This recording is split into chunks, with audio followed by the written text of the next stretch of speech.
ఈరోజు నాగిరెడ్డిపల్లి ఎత్తిపోతల పథకం గ్రామ కమిటీ ఆధ్వర్యంలో తెలంగాణ రాష్ట్ర భారీ నీటిపారుదల శాఖ మంత్రి ఉత్తమ్ కుమార్ రెడ్డి గారికి జయగార డ్యామ్ దగ్గర పరిశీలనకు వచ్చిన సందర్భంలో మేము గ్రామ కమిటీగా అఖిలపక్షం ఆధ్వర్యంలో నాగిరెడ్డిపల్లి గ్రామానికి గత 6 సంవత్సరాలుగా నీళ్లు రాక పంటలు ఎండిపోతున్నాయని చెప్పేసి ఏకపక్షంగా నిర్ణయించుకొని ఒక వినతి పత్రాన్ని ఇవ్వడం జరిగింది.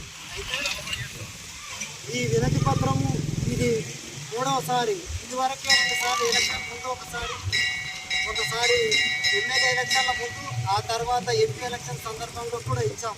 ఇప్పుడు 3వసారి ఇవ్వడం జరిగింది.